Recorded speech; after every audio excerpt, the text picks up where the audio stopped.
जहां से last time छोड़ा था बिल्कुल यही फिगर बना के दी थी मैंने, है ना। होमवर्क के लिए कहा था, तो कितने लोगों ने कर लिया है?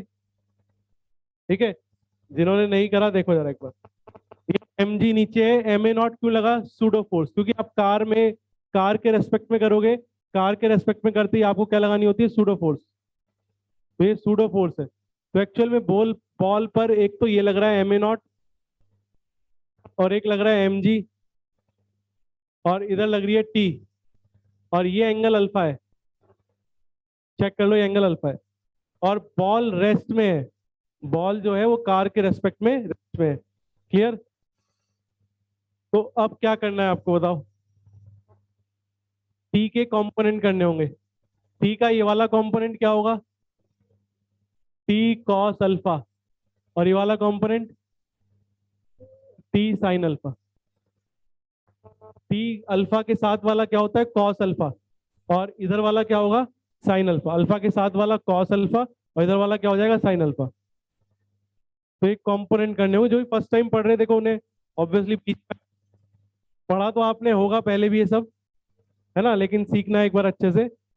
जब भी आप कार के रेस्पेक्ट में कोई क्वेश्चन करोगे, कार लिफ्ट, तो क्या लगानी है? सूडो। तो एक्सिलरेशन के अपोजिट क्या लग जाएगी? सूडो। तो ये तो लग गई सूडो फोर्स। और नीचे क्या लग जाएगा इसका?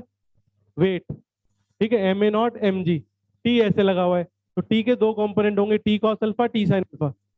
ठीक है, टी के दो कंपोनेंट होंगे, है ना। टी इस तरह से लगेगा। अब अपवर्ड फोर्स डाउन, अब जब मैंने कहा था जब ये कर लेते हो आप इसे भूल जाओ। अपवर्ड फोर्स किसको बैलेंस करेगी?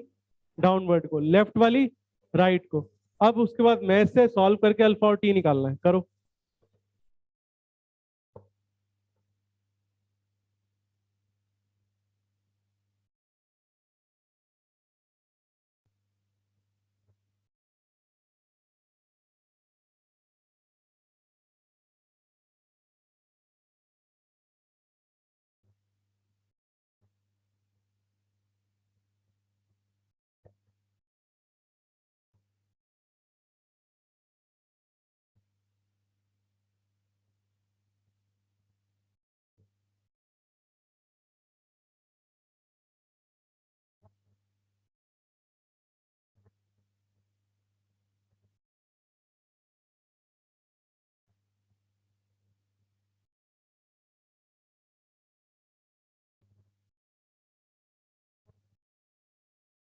तो बहुत आराम से आप क्या करोगे? टी साइन अल्फा से बैलेंस करोगे एम ए नॉट को, और टी कॉस अल्फा से बैलेंस करोगे एम जी को।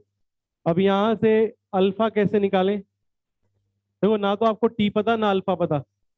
ठीक है, इन्हें डिवाइड कर दो। डिवाइड करोगे तो क्या आएगा?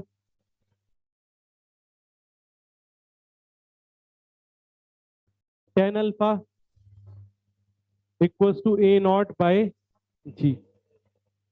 Tan alpha equal to a naught by g. तो ये आंसर आएगा। ठीक है, टेन अल्फा की वैल्यू क्या होगी? ए नॉट बाय जी। और टी कैसे निकालें आज के बाद ये सीख लेना, अभी ऐसी क्वेश्चन से टी कैसे निकालें। टी का तरीका बताओ कैसे करें। कोई भी बताना चाहे, क्योंकि देखो आप कितनी भी फिजिक्स पढ़ लो, जब तक आपको इक्वेशन सॉल्व करनी नहीं आएंगी आपके मार्क्स नहीं आएंगे ना। इक्वेशन सॉल्व करनी बहुत जरूरी है। कैसे निकालें टी? स्क्वायरिंग एंड एडिंग एक तरीका है, वो कर लेते हैं। दोनों का स्क्वायर करके ऐड कर दो, तो t square sine square alpha plus t square cos square alpha equal to m A naught का स्क्वायर प्लस एम जी का स्क्वायर। एम ए नॉट का स्क्वायर प्लस एम जी का स्क्वायर। अब आपने स्क्वायर करके plus sine square alpha plus cos square, तो t square क्या हो जाएगा?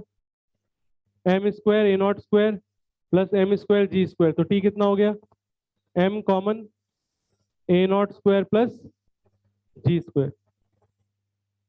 ये होगा टी। टी की वैल्यू होगी m under root a naught square plus g का square. A naught square plus g का स्क्वायर। और ये इतना कॉमन है, ये फॉर्मूला तो याद ही रखना। इसमें कई बार ए नॉट पूछ लेता है, तो ए नॉट कितना आ गया? मतलब कितनी तेजी से गाड़ी चलाएं कि वो रेस्ट में रहे अल्फा एंगल पे। तो ए नॉट कितना होगा, जी टेन अल्फा। जी टेन अल्फा अगर एक्सलेशन होगा तो अल्फा एंगल पे वो क्या रहेगी, रेस्ट में। अच्छे से क्लियर कर लो, कोई भी प्रॉब्लम मुझे बताओ। कभी भी ऐसी क्वेश्चन होंगे जिसमें चीजें चल रही हैं, राइट चल रही है और लेफ्ट चल रही है और बॉडी उसके अंदर है। जैसे यहाँ कार चल रही है और बॉडी कौन है, बॉल। ये बॉल कार के अंदर है। तो कभी भी कोई बॉडी चल रही है और बॉल कार के क्या है, अंदर है। कार चल रही है और कार के अंदर क्या है, बॉल है। तो उस बॉल पर सबसे पहले सूडो फोर्स लगानी है आपको। सूडो लगाते ही, जैसे ही आप इमेजिन भी करो, आप कार में जब चलते हो तो कार जैसी चलती है आप पीछे की तरफ गिरते हो, क्योंकि क्या लगती है, सूडो फोर्स। तो जैसी एक कार चलेगी सूडो पीछे लगेगी। तो सूडो लगा दो सबसे पहले। अब वेट लगता है, टेंशन लगती है ना। अब ये सब लगने के बाद ये रेस्ट में जो टेढ़ी फोर्स है उसे रिजॉल्व करते हैं। जो फर्स्ट टाइम पढ़ रहे हैं सीख लें, अल्फा के साथ वाला कॉस और अल्फा के इधर वाला साइन, सब समझा तो मैं चुका हूँ। तो ये वाली फोर्स इसको बैलेंस करेगी, ये वाली इसको, और इससे आंसर आएगा। और टी कैसे, इक्वेशन ऐसे बनती है तो टी कैसे निकालते हैं और अल्फा कैसे निकालते हैं, चेक कर लो एक बार। जो एब्सेंट हुए थे लास्ट टाइम, आप एब्सेंट थे, देख लिया तो पुराना लेक्चर। हाँ लेक्चर देख लिया करो, हर लेक्चर ग्रुप पर अवेलेबल होगा। इस नंबर पे ग्रुप, आप अपना नाम नंबर भेज देना। तो ग्रुप पर आज, जैसे आज जो लेक्चर होगा वो अवेलेबल हो जाएगा आधे घंटे बाद। ठीक है, तो आपका कोई भी चीज मिस पूरे साल, बट आपको देखना पूरे। नेक्स्ट, धीरे धीरे करा रहा हूँ मैं, जल्दी नहीं कर रहा। यहाँ तक समझ में आया। सूडो फोर्स सबसे इंपॉर्टेंट टॉपिक है न्यूटन लॉ में। आप अभी अगर पेपर इस साल आएगा तो यहाँ से न्यूटन लॉ से क्वेश्चन तो आना ही है, तो ये एक इंपॉर्टेंट पार्ट होगा जहाँ से आ सकता है। और देखते हैं।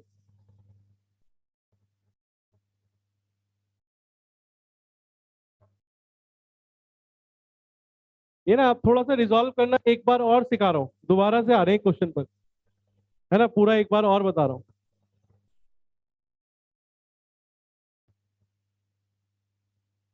सूडो फोर्स का क्वेश्चन नहीं कर रहा, एक मैं दूसरा करा रहा हूँ।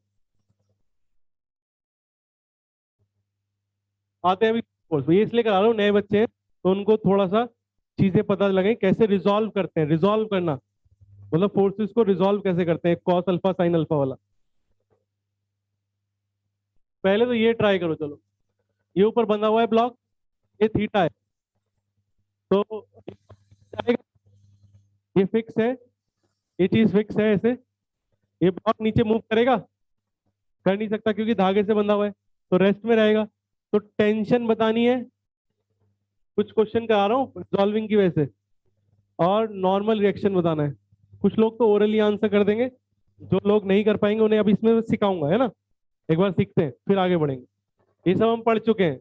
जो ओरली आंसर कर रहे हैं एक बार हाथ खड़ा करो, कौन करना चाहेगा, आप बताओ। हाँ, टेंशन एम जी साइन थीटा, नॉर्मल एम जी कॉस थीटा। अब जिनको नहीं पता उनको मुझे सिखाना है।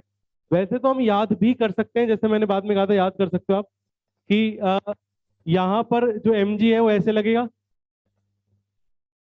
और इसका इसका मन किधर है, इस ब्लॉक का मन किधर है जाने का, इधर ही तो जाने का मन है। तो फोर्सेस ऐसे और ऐसे सॉल्व होंगे। फोर्स लगेगी ऊपर और इधर। ये भी एक बार बता देता हूँ। अगर धागा है तो क्या लगती है, टेंशन। किसी को टच कर रहे हो तो क्या लगता है, नॉर्मल। तो नॉर्मल टेंशन पे लग गए, बचा एमजी। एमजी को आपको रिजॉल्व करना है।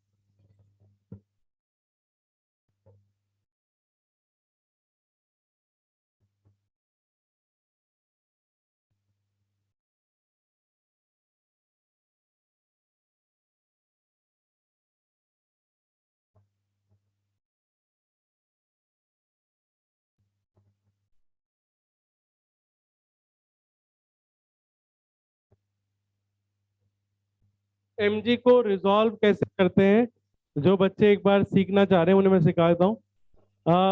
एमजी ऐसे है और ये डॉटेड लाइन है।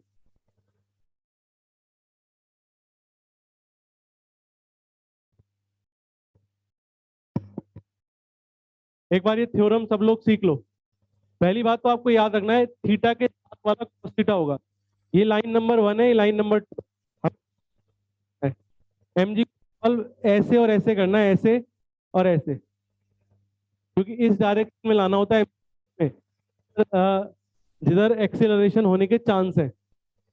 फोर्स को ये अगर कहीं लिखना चाहो तो फोर्स किधर होनी चाहिए, या तो एक्सेलरेशन की तरफ हो या उसके परपेंडिकुलर। एक बार और बोलो, फोर्स या तो एक्सेलरेशन की तरफ हो या परपेंडिकुलर। सर एक्सेलरेशन अगर हो ही नहीं रहा, तो जिधर एक्सेलरेशन होने की टेंडेंसी है, जिधर हो सकता है, उधर हो या उसके परपेंडिकुलर हो। तो mg का ये वाला कॉम्पोनेंट, ये वाला, तो line number 1, line number 2, line number 3, line number 4। एक ये थ्योरम और सीखनी है, दोबारा सीखने का मौका मिल रहा है। एक बार और देखो, चार लाइन दिखाई दे रही है, 1 2 3 4। 1 के परपेंडिकुलर कौन सी लाइन है? 1 के परपेंडिकुलर 4, 2 के परपेंडिकुलर 3। और आराम से देख लो एक बार, 1 के परपेंडिकुलर 4, 2 के परपेंडिकुलर 3। 1 और 2 के बीच कितना एंगल? थीटा। 1 और 2 के परपेंडिकुलर कौन कौन सी लाइन है? 3 और 4। तो दो लाइन और उनके परपेंडिकुलर्स के बीच एंगल सेम होता है। 1 और 2 के बीच अगर थीटा है, तो 3 और 4 भी ऐसे होता है थीटा। और भी तरीके हैं, बट ये हम इस वाले को फॉलो कर रहे हैं। दो लाइन और उनके परपेंडिकुलर्स के बीच थीटा होगा। मैं पढ़ा चुका हूं सबको, जो बस इसलिए बता रहा हूँ दोबारा, क्योंकि कुछ नए बच्चे भी हैं और बाकी लोग दोबारा सीख लेंगे एक बार। तो ये हो गया mg। अब mg को हम रिजॉल्व कर सकते हैं थीटा के साथ कॉस। थीटा के साथ क्या चलता है? कॉस। और थीटा के इधर, इसलिए mg ऐसे टूटता है, mg कॉस mg साइन। तो mg का ब्रेक होने का तरीका ये है कि mg कॉस और साइन क्यों करते हैं, वो इस वजह से करते हैं, mg कॉस थीटा और mg साइन थीटा, ये कारण है। तो इसीलिए ये वाला कंपोनेंट क्या कहलाएगा, और ये वाला। अब mg का काम हो गया। अब चाहो तो आप इस mg को हटा सकते हो, ऐसे कट कर दिया करो ताकि आपको दिखाई भी ना दे। अब mg नहीं रहा, mg टूट गया है, mg उन कंपोनेंट में आ गया। अब आप सॉल्व कर सकते हो क्वेश्चन। अगर चल रहा है तो एक्सेलरेशन होगा, नहीं चल रहा तो फोर्स बैलेंस करेंगे। चल रहा होगा तो एक्सेलरेशन होगा, नहीं चल रहा तो फोर्स बैलेंस करेंगे। चल रहा है, नहीं, तो फोर्स बैलेंस करेंगी। ऊपर वाली नीचे वाले को, इधर वाली इधर, मतलब जो भी परपेंडिकुलर डायरेक्शन में फोर्स बैलेंस करनी है, ठीक है, उसको बैलेंस करेगी। नॉर्मल किसको बैलेंस करेगा? नॉर्मल और टी दोनों आ गए,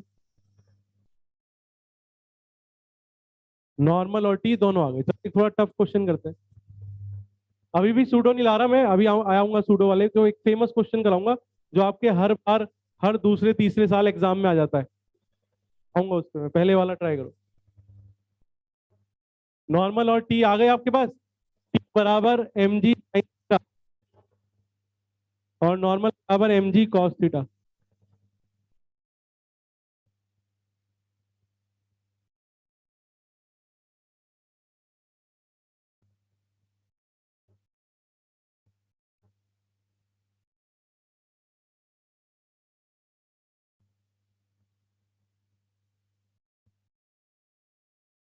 तो ये अपने आप करोगे आप। एक ना आप क्या कर रहे हो, अच्छा आई एफ क्या होगा? नीचे गिर जाएगा। फ्रिक्शन कहीं नहीं है, फ्रिक्शन नहीं है, ध्यान रखना। हम पूरे चैप्टर में न्यूटन लॉ पढ़ रहे हैं, फ्रिक्शन नहीं पढ़ रहे। केवल न्यूटन लॉ पढ़ेंगे, और जैसे मैंने कहा रिपीट करेंगे, और न्यूटन लॉ खत्म होते ही, मतलब अभी तो मैं यही करा रहा हूँ, हम शुरू करेंगे अपना पहला चैप्टर। समझ लो उस दिन से आपका बैच स्टार्ट होगा। तो पहला चैप्टर हम शुरू करेंगे बेसिक मैथ्स, ठीक है, और फिर काइनेमेटिक्स और वो सब, और फिर न्यूटन लॉ पे दोबारा आएंगे। तो छूटा कुछ नहीं है, मतलब अगर दिमाग में आए, ये तो हम दो बार रिपीट कर रहे हैं, ये वाला चैप्टर एक बार और रिपीट हो जाएगा, ठीक है। तो जो आप पढ़ रहे हैं उन्हें फायदा होगा कि दोबारा रिपीट हो जाएगा। ये एफ नहीं होती तो गिर जाता, तो ये एफ लगा रहे हैं। तो एफ कितनी हो कि ना गिरे, रेस्ट में रहे। Value of F so that block remain at, करो अपने आप। एकदम नहीं दे सकते आप ये सोचना है कि कौन कौन सी फोर्स किधर लग रही है, सारी फोर्स लगाई जाए। अगर वो सही डायरेक्शन में नहीं है तो उन्हें रिजॉल्व करा जाए, उन्हें कंपोनेंट में तोड़ा जाए।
एफ की वैल्यू की ब्लॉक रेस्ट में रहे।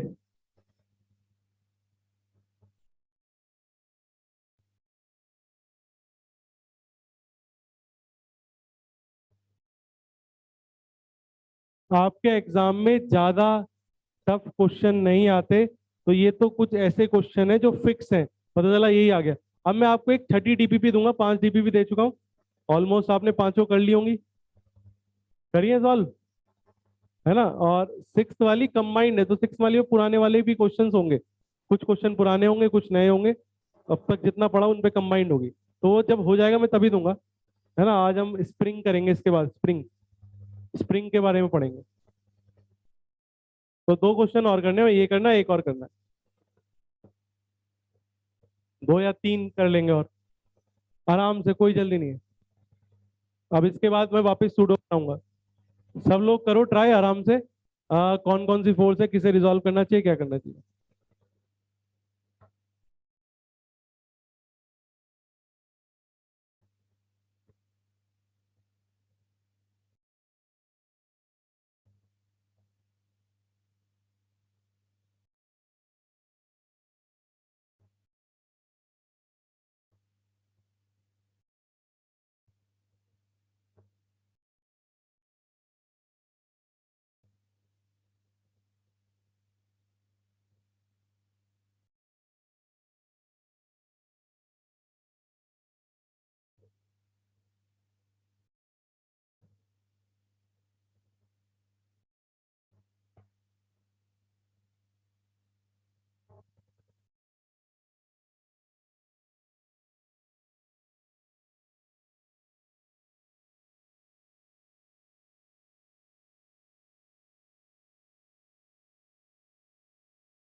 कितने लोगों का आंसर आ गया।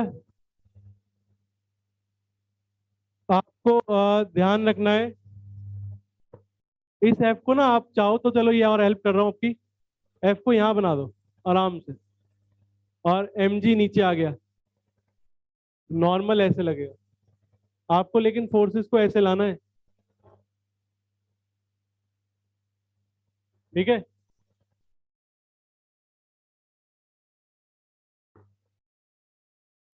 एम जी इतना कॉमन हो चुका है, एम जी को तो रट लो, एम जी तो रट गया। ये वाला एम जी का ये वाला कंपोनेंट क्या होता है, और ये वाला, फिर आप एम जी को हटा सकते हो। लेकिन अब एफ भी सही जगह नहीं है, एफ को कैसे होना चाहिए था, एफ ऐसे, एफ को होना कैसे चाहिए, ऐसे और ऐसे। तो एफ को भी रिजॉल्व करो, ये आप करोगे। ये आपको सोचना थीटा कौन होगा, जो डॉटेड लाइन है एफ किसके साथ थीटा बना रहा होगा। ये कोई बड़ा काम नहीं है, 10वीं का क्वेश्चन है, थीटा किसके साथ बन रहा होगा, ये थीटा है, तो और कौन थीटा होगा, एफ की तरफ ध्यान दो, इन्हें तो हटा दो। ये तो एम जी कॉस हो गया, और ये एम जी साइन हो गया, और इसको आप हटा दो चाहो तो, इसका काम खत्म।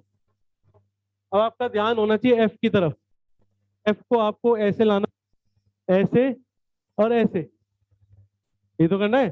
तो थीटा कौन होना चाहिए, अपने आप सोचो, जब सबसे जरूरी काम यही है।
कितनी फोर्स लगाएं कि रेस्ट में रहे? आप मुझे बताओ एफ। अब कौन सा एंगल देखो, जिधर एफ को रिजॉल्व करना होता है, जिधर भी, उसके साथ एंगल चाहिए होता है। मतलब मुझे या तो ये वाला एंगल मिल जाए या मुझे ये वाला मिल जाए। तो जो भी आपको पता लग रहा है कि ये होगा वही, तो आप बता दो मुझे। ऊपर वाला क्या होगा? कैसे? ये लाइन और ये लाइन सेम ही है, ये लाइन और ये लाइन भी सेम ही है, पैरेलल ही तो है। इनको क्या बोलते हैं? Corresponding angle. पढ़ते हैं ना 10th में। यार छोड़ो ना, ये दो लाइन पैरेलल है, ये पैरेलल। दो पैरेलल लाइन में भी तो एंगल सेम होता है। एक पैरेलल यहाँ, दो पैरेलल यहाँ, दो पैरेलल यहाँ, तो इनमें भी तो सेम एंगल होता है। कुछ एंगल वेंगल याद करने की जरूरत नहीं होती, ऑल्टरनेट याद करते हो, alternate angle, vertical angle, corresponding, ये सब बेकार की बात है। दो लाइन अगर पैरेलल है सेम एंगल, दो लाइन परपेंडिकुलर है तो भी सेम एंगल। बस ये दो बात याद रखिए, सारे एंगल इसी से हो जाते हैं। अगर दो लाइन ऐसे कभी पैरेलल है, ये और ये, तो अगर ये थीटा है तो ये भी थीटा होगा। दो लाइन ऐसे हैं तो ये दोनों और ये दोनों पैरेलल हो गई ना, तो ये थीटा ये भी थीटा, जिसे आप वर्टिकल एंगल कहते हो, वर्टिकल। दो लाइन अगर परपेंडिकुलर है, ये वाला, तो भी थीटा होता है। बस यही है थ्योरम। मतलब इससे एंगल निकालना कभी भी हो तो ये करो। तो अगर मुझे लगता है हर बच्चा इतना समझ रहा है ये थीटा है तो ये भी थीटा होगा। अगर ये थीटा होगा तो ये क्या हो गया? थीटा के साथ वाला कॉस। और ये वाला, मुझे शायद इसकी जरूरत नहीं है। ये जो ऊपर है इसे नीचे वाले को हर हालत में रोकना होगा, तो एफ कॉस किस करेगा? एफ साइन को। तो एफ कॉस से एफ साइन बैलेंस कर दो।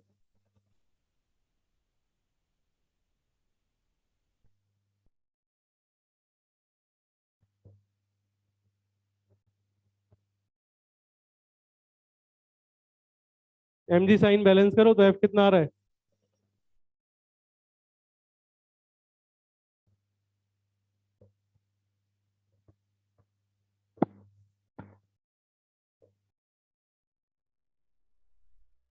तो एम जी 10 आपका आंसर आ जाएगा।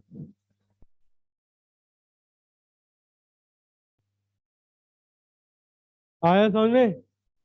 बहुत अच्छे से ध्यान रखना, अभी जो भी आज क्वेश्चन करे हैं सब इंपॉर्टेंट है। चलो अब एक और करो, एक ही जैसे क्वेश्चन करा रहा हूँ, देखते जाओ। क्वेश्चन एक जैसे होंगे और आप इनसे रिजॉल्व करना सीख रहे हो, जिसमें बच्चों को सबसे ज्यादा दिक्कत होती है एंगल निकालने में। और एंगल निकालने के लिए दो थ्योरम के अलावा कोई थ्योरम है ही नहीं। कभी भी दिक्कत हो ये थ्योरम यूज करो। दो पैरेलल लाइन सेम एंगल, दो लाइन मतलब चार लाइन जिसमें दो दो का कॉम्बिनेशन परपेंडिकुलर है तो सेम एंगल, चार लाइन जिसमें दो दो लाइन क्या है, पैरेलल, तो सेम एंगल।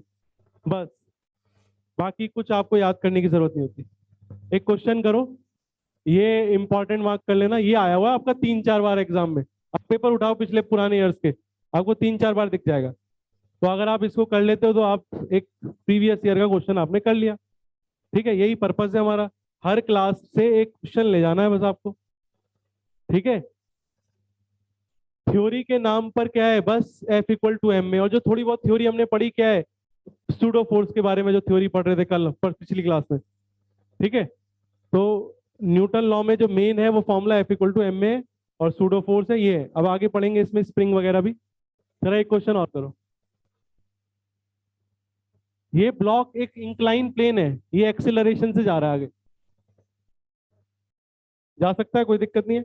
ग्राउंड पे रखा है, ग्राउंड पर से एक्सेलरेशन से जा रहा है। इस पर एक ब्लॉक रखा है और ये बोल रहे हैं कि block M is at rest. और देखो जब ऐसे बोल देता है with respect to incline plane, इसका मतलब क्या है? हाँ, विद रेस्पेक्ट टू का मतलब ही सूडो फोर्स होगा। Ground, with respect to ground तो नहीं होगी pseudo force, with respect to कोई भी इंक्लाइन प्लेन कुछ भी। और इंक्लाइन प्लेन चल रहा है क्या? चल रहा है, तो क्या लगानी पड़ेगी? सूडो। तो रेस्ट में इंक्लाइन प्लेन से ए नॉट की वैल्यू बताओ क्या होगी? बार मैं एक्सपेक्ट कर रहा हूँ अपने आप करोगे।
सबसे पहले आपको लगानी चाहिए सूडो फोर्स। सबसे पहले लगानी चाहिए सूडो, किधर? बाकी आप अगर थोड़े भी समझदार हो तो जैसी सूडो लगी, क्या ये क्वेश्चन और ये क्वेश्चन करो।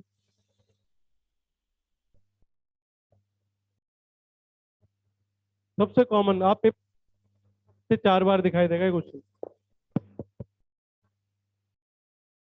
लेकिन रटना कुछ नहीं है, आपको अपना तरीका है, आप पता है जब भी इंक्लाइन प्लेन आएगा, कोई चीज चल रही है तो सूडो सूडो चलेगी, फोर्सेस बनेंगी और फोर्सेस रिजॉल्व होंगी, फिर बैलेंस होंगी। रिजॉल्व करना आया आज? है ना? होता क्या है, पूरा साल निकल जाता है, मैं रिजॉल्व करना ही नहीं आता। और रिजॉल्व आपको पूरी मैकेनिक्स में करना है, इसलिए इस चैप्टर की बहुत इंपॉर्टेंस है। अब करना है, फिर आपको वर्क एनर्जी में करना है, फ्रिक्शन में करना है, सर्कुलर मोशन में करना है। आप मुझे बताओ कौन सी जगह रिजॉल्व नहीं करना होता? है ना, मोमेंट ऑफ इनर्शिया, वो सब जब आप रोटेशन पढ़ोगे वहां रिजॉल्व करना है। बहुत सारे फोर्सेस को टॉर्क निकालने के लिए रिजॉल्व करना होता है, क्योंकि आपकी पूरी फिजिक्स वेक्टर है। और वेक्टर में आता है A B, A cross B, A B sine theta, dot A dot B. तो कॉस और साइन जहां भी आ रहे हैं, कॉस और साइन तो बहुत आ रहे हैं ना, तो क्या करने होते हैं? रिजॉल्व।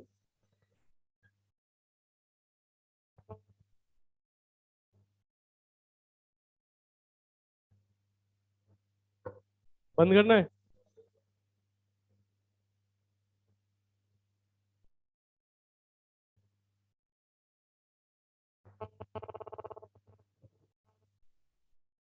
गर्मी में ठंड लग रही है?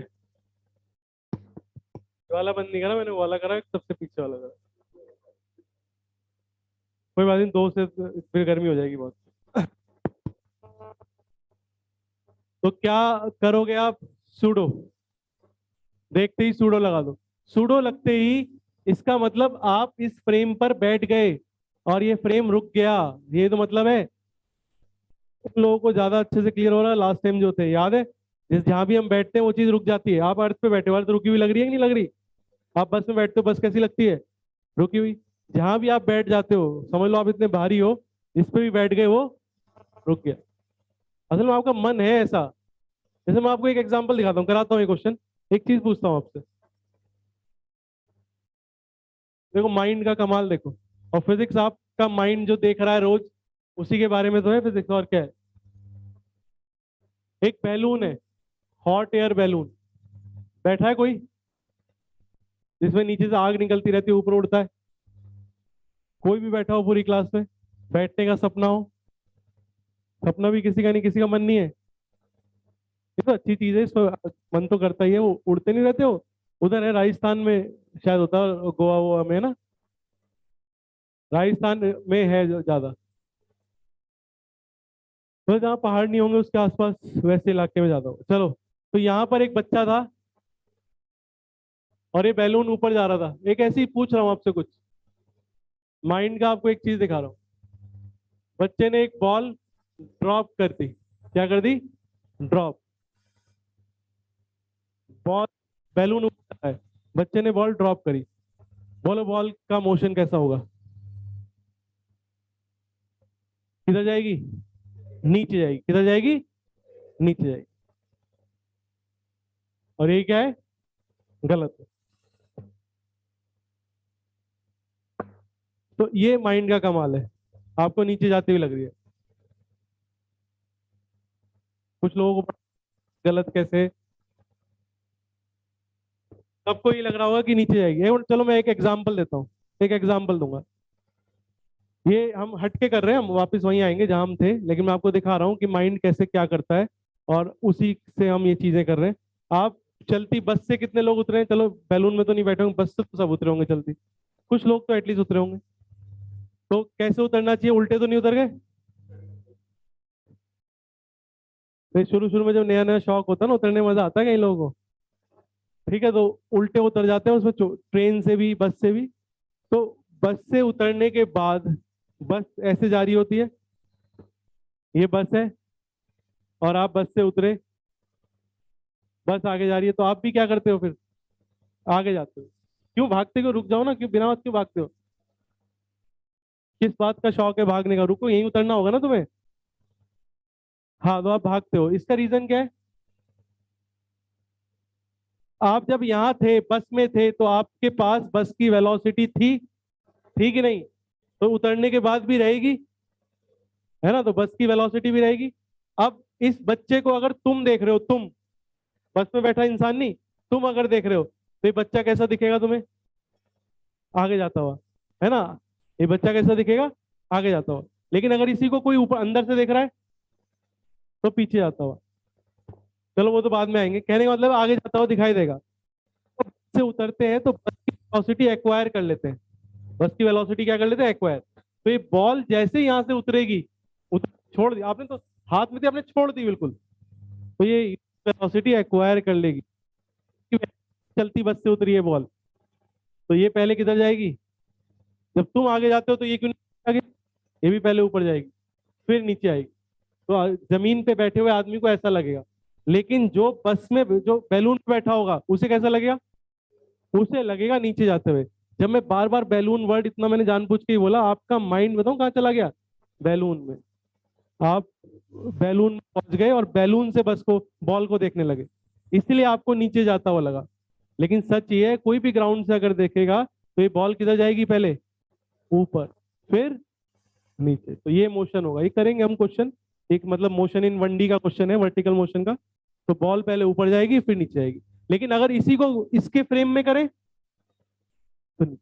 तो किसी भी फ्रेम में सॉल्व, किसी भी फ्रेम में कर सकते हैं? हाँ सर कर सकते हैं। सूडो वूडो लगानी पड़ेंगी फिर। समझ में आ रहा है? वो तो तब की बात है, चलो। लेकिन मैं आपको बता रहा हूँ कि हमारा माइंड क्या करता है, चेंज बड़ी जल्दी होता है, और जहां बैठता है उसे रेस्ट में ले आता है। आपने क्या करा, जैसे यहाँ बैठे, ये बैलून आपको कैसा लगा? रेस्ट, ऑटोमेटिकली हो गया। रेस्ट से अगर किसी चीज को छोड़ोगे तो नीचे ही गिरेगी वो तो। लेकिन अगर चलती हुई चीज से छोड़ोगे तो पहले ऊपर जाएगी। ये हुआ आपके साथ। चलो, तो कहने का मतलब है कि इस तरह की चीजें आएंगी, और यही सबसे इंटरेस्टिंग और टिपिकल मैकेनिक्स में जो डराती हैं चीजें, वो रिलेटिव मोशन ही डराता है। तो उस पर ही हम अच्छे से काम करेंगे, चिंता मत करो। और बहुत आसान तरीके से। फिलहाल हमने रिलेटिव में कुछ खास नहीं पढ़ा, बस हम इतना जानते हैं, अगर कल को हम कार में बैठे, बैलून में बैठे, या किसी भी चीज लिफ्ट में बैठे, तो हम सूडो लगाएंगे फिलहाल। आगे चल के ना क्या होगा, अगले चैप्टर में मोशन इन 1 डायमेंशन जब शुरू होगा, है ना, तो आपको वेलोसिटी भी होगी, तो वो भी आपको अपोजिट लगानी होगी, जैसे एक्सलेशन अपोजिट लगाते हो, वेलोसिटी भी। सब पढ़ेंगे ये बातें, बात की बात। तो फिलहाल वापस आओ। तो आप जब यहाँ बैठ जाते हो, तब आपको इंक्लाइन प्लेन कैसा लगता है? रेस्ट में। ब्लॉक कैसा लगता है?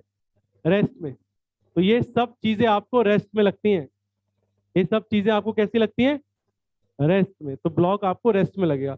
अब क्वेश्चन वैसे मेरा तो है नहीं, आप कर सकते हो। नीचे क्या लगेगा? क्या लगेगा? कोई होगी? नहीं। अब जिसे रिजॉल्व करना है रिजॉल्व करो, जिसे बैलेंस करना है बैलेंस करो। ए नॉट निकालो, करो सॉल्व।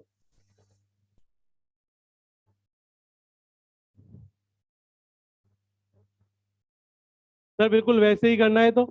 अब मैं एम जी कट ही गया, एम जी का ये वाला कॉम्पोनेंट, एम जी साइन थीटा, और एम जी का ये वाला, एम जी कॉस, का ये वाला एम ए नॉट कॉस। कोई प्रॉब्लम? हो जाएगा ऊपर वाला। अभी तो ये थीटा हो जाता है, हटा दूं ये वाला? चलो थोड़ा करते हैं ये वाला।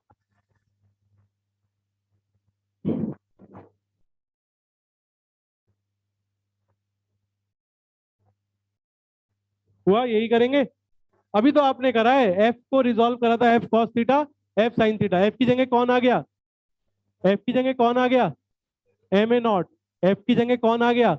एम ए नॉट। बस इतना ही तो अंतर है। तो बोलो क्या होगा? एम ए नॉट कॉस किसको बैलेंस करेगा? तो ए नॉट आया,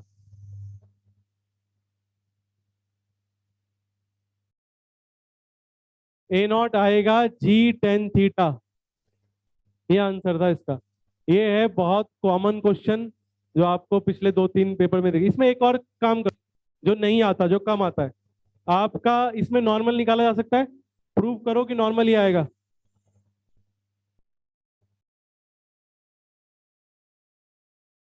M G upon cos theta, prove करना था। ट्राई करो एक बार, प्रूव करो M G upon cos theta. Prove करो नॉर्मल की वैल्यू होगी mg अपॉन कॉस थीटा।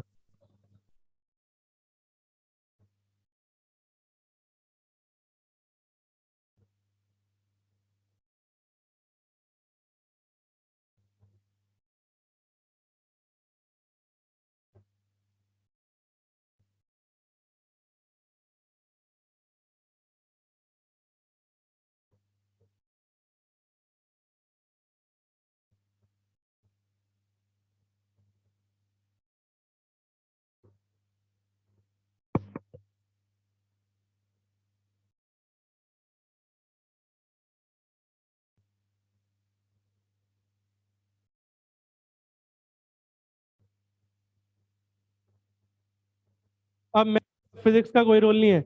आप जानते हो ये वाली फोर्स किसको बैलेंस करेगी? इन दोनों को। तो बैलेंस करके आपको नॉर्मल निकालना है।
और जिनका हो गया एक लास्ट और कर लेते हैं बस सूडो पे, फिर हम स्प्रिंग करेंगे अब इसके बाद। अगला टाइप स्प्रिंग।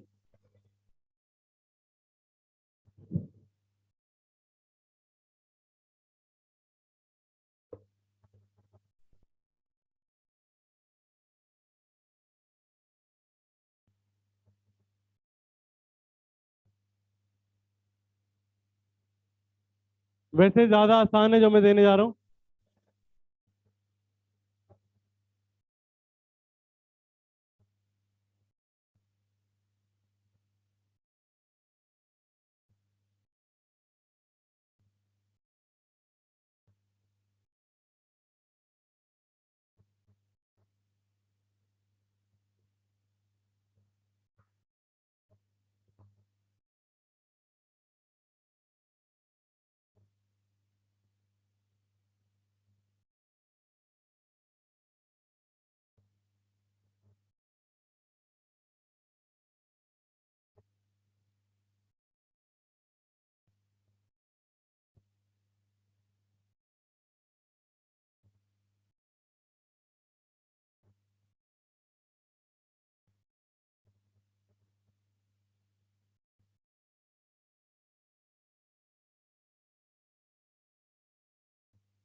एम तो चलेगा ना, एक्सलेशन पूछा है ना।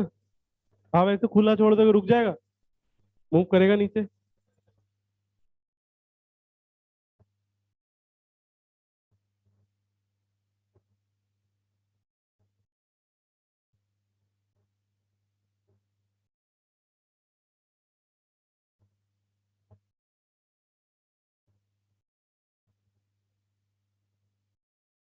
नॉर्मल प्रूव हुआ? कितने लोगों से हो गया? तो अब इसमें कोई फिजिक्स नहीं है, आपको सॉल्व करना था। नॉर्मल क्या होगा इन M ji cos plus M A naught sine. लेकिन आप देख रहे हो आपका आंसर जी में है, तो आपको ए को तो गायब करना होगा। ए नॉट कितना है वो डालो और देखो क्या रहा है। थीटा को साइन बाय कॉस लिख सकते हो आप। नॉर्मल होगा M ji cos plus M A naught sine. A naught की जगह जो पुट करना है वो पुट करो।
तो आपको क्या करना चाहिए था, एम जी कॉस और ए नॉट की जगह G tan theta into sine. तो एम जी cos plus M G tan, tan की जगह sine by cos into sine. तो कॉस एलसीएम और एम जी cos into cos, cos square theta, और यहाँ से sine into sine, sine square theta. Cos square theta plus sine square theta क्या होता है? वन। तो एम जी बाय,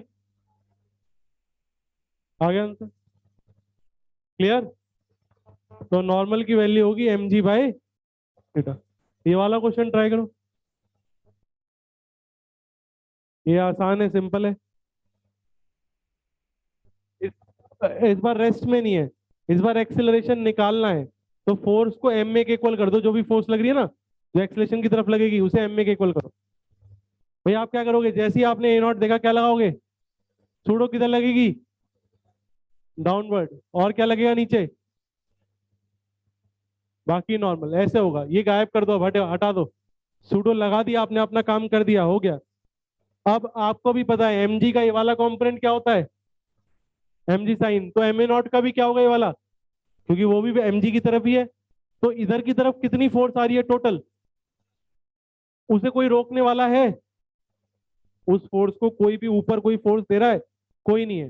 तो इसलिए ये चलेगा, इसलिए इसमें एक्सेलरेशन होगा। और जब एक्सेलरेशन होता है तो फोर्स अपॉन मास। करो जरा।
तो ये आ जाएगा एम जी साइन, ये हमें याद भी हो गया है, plus M A naught sign.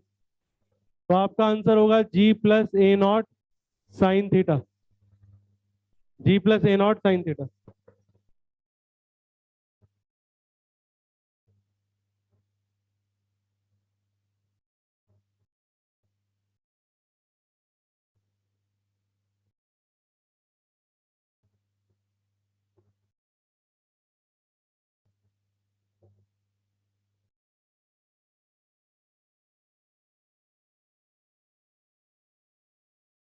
ठीक है, g plus a naught sine theta.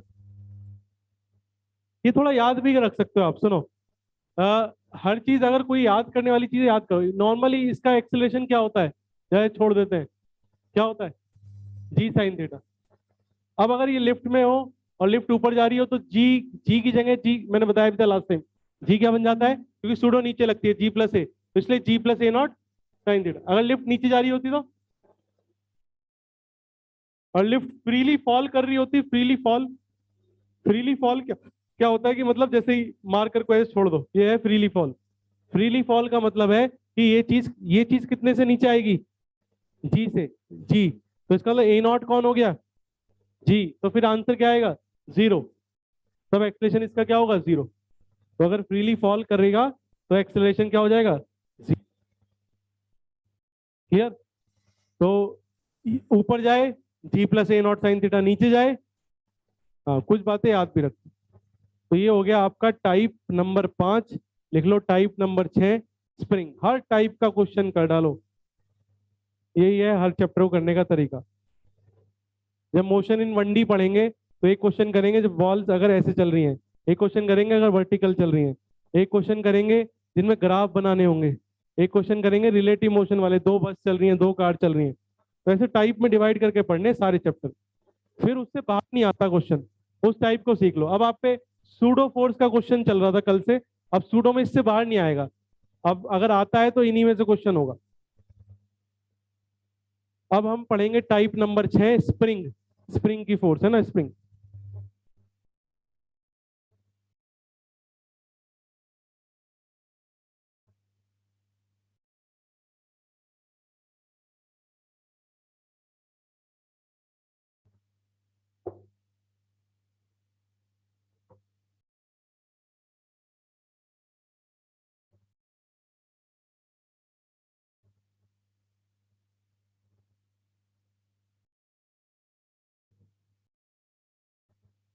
Spring में जब भी स्प्रिंग को खींचते हो, मान लो ये कोई स्प्रिंग है, आप उसे खींच रहे हो,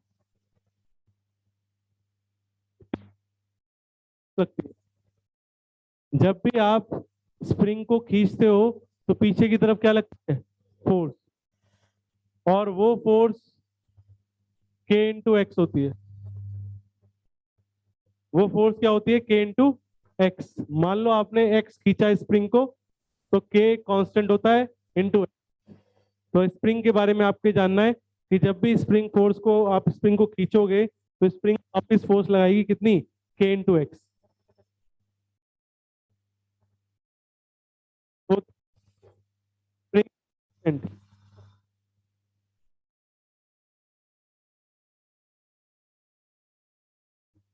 के होता है आपका स्प्रिंग कांस्टेंट।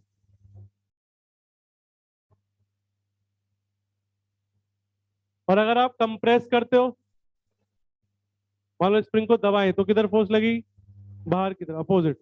मतलब जिधर भी स्प्रिंग का मूवमेंट होगा उसके अपोजिट फोर्स लगेगी। अगर आगे खींचोगे तो स्प्रिंग पीछे फोर्स लगाएगी, अगर पीछे की तरफ दबाओगे तो स्प्रिंग आगे फोर्स लगाएगी। तो स्प्रिंग फोर्स लिखो X opposite to the, spring force X opposite to the displacement in the spring, opposite to the displacement in the spring.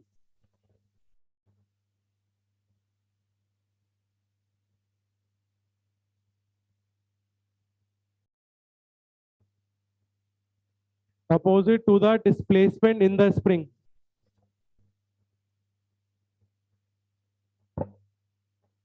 अगर आप ऐसे इलोंगेट कर रहे हो तो पीछे की, और अगर आप कंप्रेस कर रहे हो, ऐसे कंप्रेस कर दिया तो स्प्रिंग फोर्स आगे लगेगी, और spring force directly proportional to X होगी, और ये के एक्स हो जाएगा।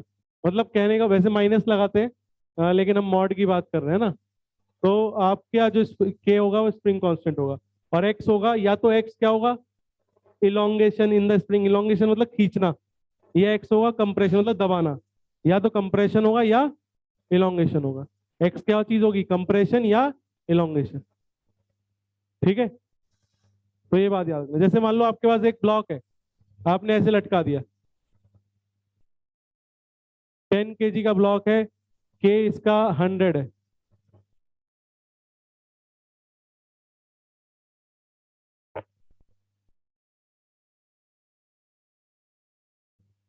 तो ये स्प्रिंग इलोंगेट होगी कंप्रेस्ड होगी, वजन की वजह से खींचेगी। तो बताओ इलोंगेशन इन द स्प्रिंग क्या होगा। ब्लॉक रेस्ट में, ब्लॉक इज एट रेस्ट लिख लो, find elongation in the spring. Block is at rest,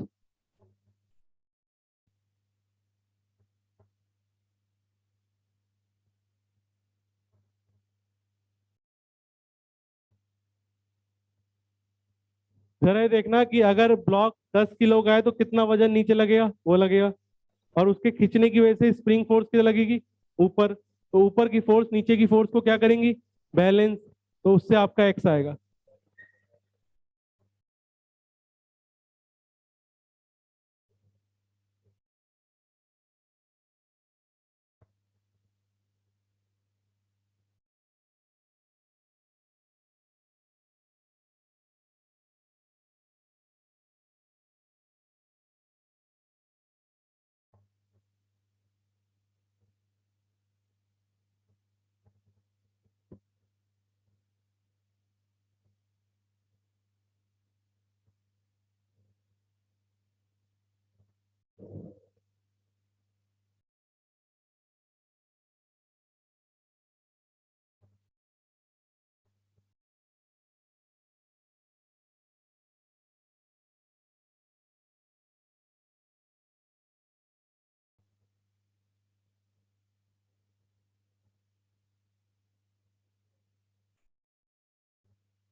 तो नीचे लगेगा वेट 100, 10 × 10, और ऊपर लगेगी के एक्स, के इंटू एक्स स्प्रिंग फोर्स, के इंटू एक्स स्प्रिंग फोर्स।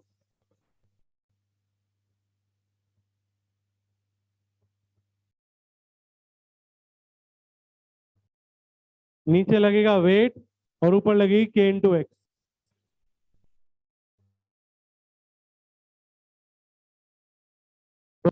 के एक्स, ये 100 को क्या करेगा, बैलेंस कर, के एक्स की वैल्यू 100 को क्या करेगी, क्लियर। तो यहाँ पे के एक्स लगेगा ना, जब ये खींचेगा तो के एक्स किधर लगेगा, ऊपर टेंशन की तरह।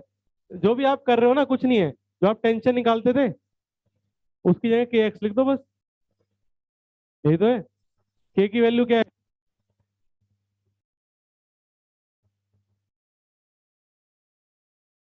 इलोंगेशन होगा 1 मीटर। नेक्स्ट देखो, नेक्स्ट क्वेश्चन। और ये स्प्रिंग बहुत सारे चैप्टर में काम आएगा। तो स्प्रिंग फोर्स कुछ भी नया नहीं हुआ, स्प्रिंग फोर्स क्या होगी, के एक्स बस। स्प्रिंग फोर्स कौन है, के एक्स, ये है स्प्रिंग फोर्स। तुम्हें पता लग गया स्प्रिंग फोर्स क्या है, के एक्स। अब आप करोगे पहला क्वेश्चन, एक तरह से मैंने ही करा दिया, वैसे तो सिंपल है, ऊपर की फोर्स नीचे से बैलेंस करनी है बस, और कुछ नहीं।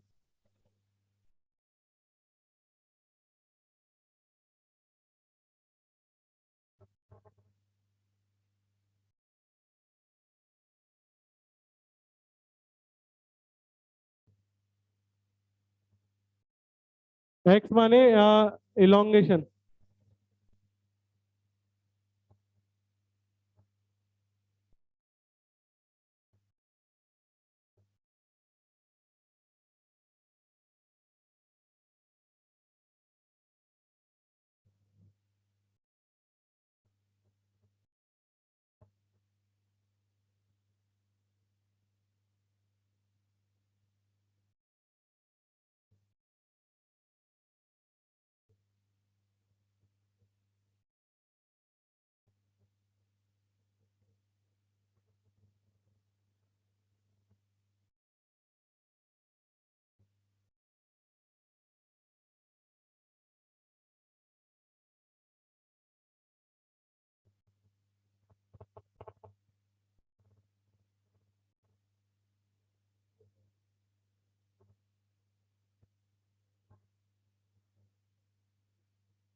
तो बहुत आसान है, नीचे क्या लगेगा, उसकी वजह से खींचेगा, ये भी खींचेगा, यहाँ क्या लगेगा, यहाँ, ये दोनों एक दूसरे मिलके क्या करेंगे इसे, तो इसका मतलब एक्स कितना आएगा,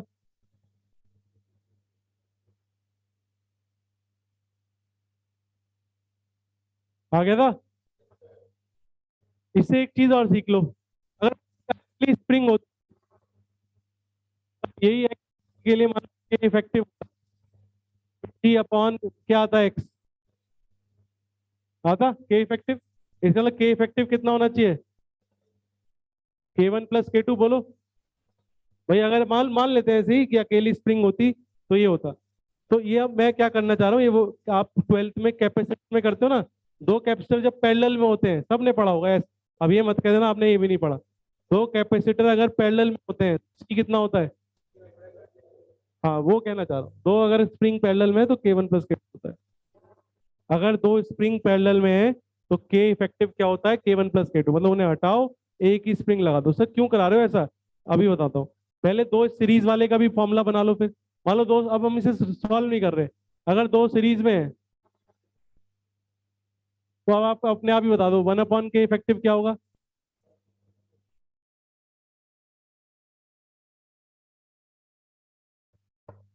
याद आ रहा है कि नहीं, ये कैप्चर में पढ़ा है, सीरीज में है तो ये, पैरेलल में लिख लो ये बात, सीरीज में है तो 1/K इफेक्टिव, पैरेलल में है तो डायरेक्ट K1 + K2, और सीरीज में है तो उल्टा 1/K1 + 1/K2।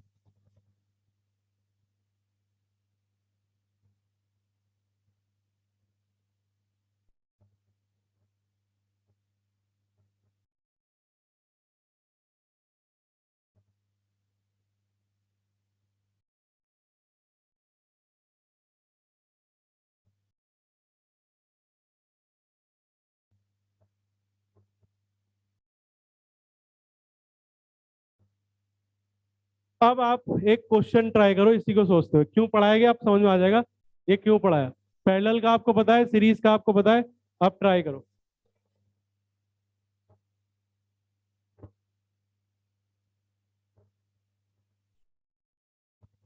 ध्यान से करना।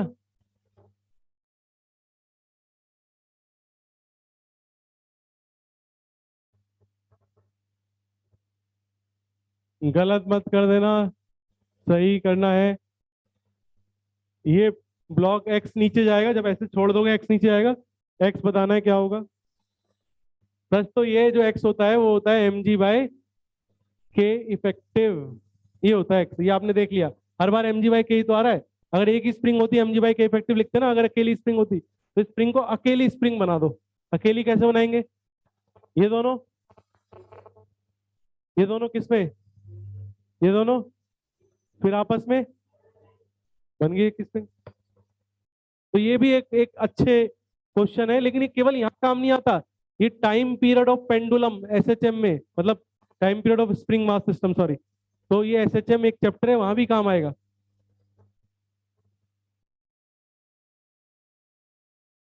डीपीपी मैं आपको कल दूंगा, कल तक ये पूरा कंप्लीट होगा तब दूंगा, तब तक के लिए मैं अभी ग्रुप पर 5 डीपीपी तो मिली गई, वही करो पहले तो। छठी डीपीपी में सॉफ्ट कॉपी डाल रहा हूँ, उसमें बहुत सारे 5 डीपी के भी क्वेश्चन है, मतलब 15-20 क्वेश्चन, पहली 5 डीपीपी के भी उठाए हुए हैं। कुछ सेक्शन कॉमन है, कंबाइंड डीपीपी है वो, तो कल मिलेगी आपको, है ना। तो आज आप सॉफ्ट कॉपी से कर लेना, और जो लोग अभी भी ग्रुप में एडिट नहीं है, इस नंबर पे अपना नाम और क्लास भेज दे, मैं ऐड कर लूंगा। कौन एडिट नहीं है अभी इस क्लास में, बताओ बस। हाँ तो आप अपना नाम और नंबर भेज देना जो आपको ऐड कराना है। ग्रुप पे ऐड होने का ये फायदा, एक तो ये लेक्चर मिल जाएगा आपको, अभी जो हुआ है दोबारा देख सकते हो, पुराने लेक्चर मांग सकते हो सारे अब तक के, धीरे धीरे उन्हें कवर कर लो। और हालांकि रिपीट होंगे आगे चल के, बट कवर अभी पढ़ना ही है तो कवर करो। और आपको अगर एब्सेंट हो जाते हो तो आप लाइव क्लास कर सकते हो घर से, जैसे अभी बच्चे कर रहे हैं यहाँ पे, ठीक है, तो ये सारे बेनिफिट्स हैं। तो आगे आराम से, कोई खास दिक्कत मेरे ख्याल से होनी नहीं चाहिए। के और 2K का जब सीरीज करा होगा क्या आया होगा, और 4K का करा होगा 2K आया होगा, तो mg/,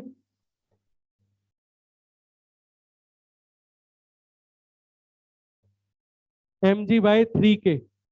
चलो फिर कल पढ़ेंगे हम यहाँ से। ठीक है, आज के लिए इतना ही।